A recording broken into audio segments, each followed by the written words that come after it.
بسم اللہ الرحمن الرحیم۔ ناظرین، اللہ نے جیسے یہ دنیا بنائی، اس کے ساتھ ہی اسے اپنے انجام تک پہنچانے کی کچھ نشانیاں بھی بتا دیں تاکہ لوگ عبرت پکڑیں اور قیامت سے قبل توبہ کر لیں۔ رسول اللہ صلی اللہ علیہ وآلہ وسلم نے قیامت سے پہلے ہونے والی جو نشانیاں بتائی ہیں، ان میں بہت سی پوری ہو چکی ہیں، جبکہ کچھ بڑی پیشن گوئیاں ابھی ظہور پذیر نہیں ہوئیں۔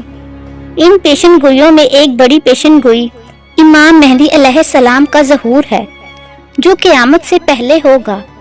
آخری نبی حضرت محمد صلی اللہ علیہ وآلہ وسلم نے احادیث میں یہ خبر دی ہے کہ قیامت سے پہلے ایک زمانہ ایسا آئے گا کہ دنیا میں کفر پھیل جائے گا، زمین ظلم اور سرکشی سے بھر جائے گی، اسلام صرف مکہ اور مدینے کی طرف سمٹ جائے گا۔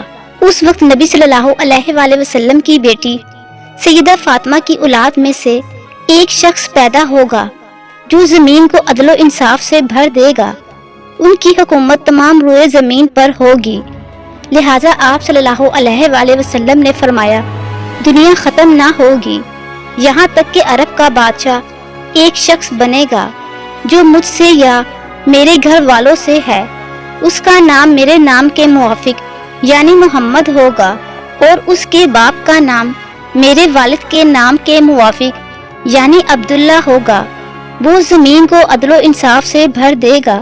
اس روایت سے پتہ چلتا ہے کہ قرب قیامت میں مسلمانوں کے ہاتھوں سے حکومت چھن چکی ہوگی، حالات بد سے بدتر ہو جائیں گے اور ہر طرف کفر و شرک عام ہو جائے گا۔ اس دور میں حکومت پر بیٹھے رہنما طاغوت کی اطاعت کرنے والے ہوں گے جو ظلم و زیادتی کریں گے، اور عوام ان سے پریشان ہو چکی ہوگی۔ لیکن اس تاریک دور میں ایک نور پھوٹے گا، بالکل اسی طرح جیسے عرب زمانہ جاہلیت میں کفر و شرک کیا کرتے تھے اور پوری دنیا میں ظلم و سرکشی کا بول بالا تھا۔ اس وقت اللہ نے انسانیت کی رہنمائی کے لیے امام کائنات حضرت محمد صلی اللہ علیہ وآلہ وسلم کو مبعوث کیا تھا۔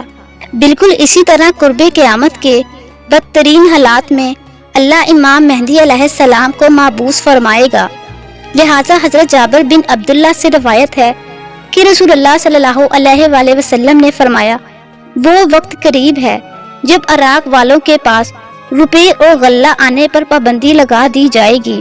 آپ صلی اللہ علیہ وآلہ وسلم سے پوچھا گیا کہ یہ پابندی کس کی جانب سے ہوگی، تو آپ صلی اللہ علیہ وآلہ وسلم نے فرمایا، اجمیوں کی جانب سے۔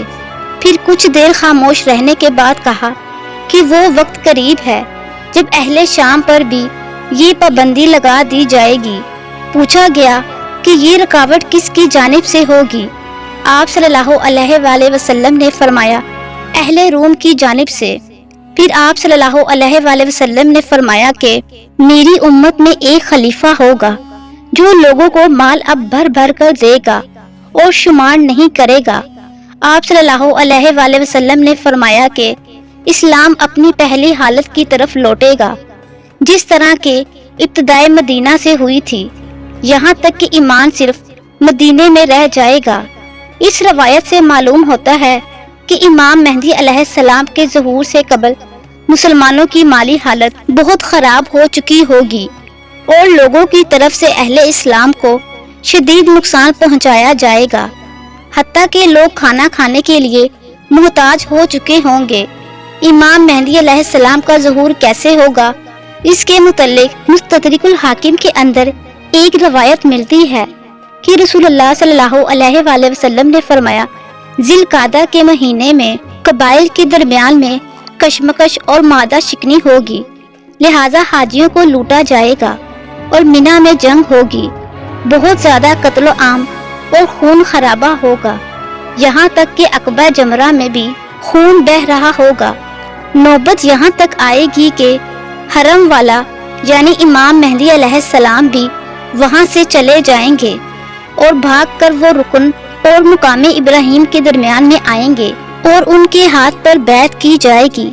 اگرچہ امام مہدی علیہ السلام اس کو پسند نہیں کریں گے، بیعت کرنے والوں کی تعداد اہل بدر کے برابر ہوگی۔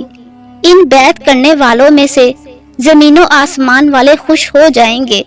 جب لوگ بھاگے بھاگے امام مہدی علیہ السلام کے پاس آئیں گے تو اس وقت امام مہدی علیہ السلام کعبہ سے لپٹے ہوئے رو رہے ہوں گے۔ چنانچہ لوگ امام مہدی علیہ السلام سے کہیں گے کہ آئیے ہم آپ کے ہاتھ پر بیعت کرتے ہیں۔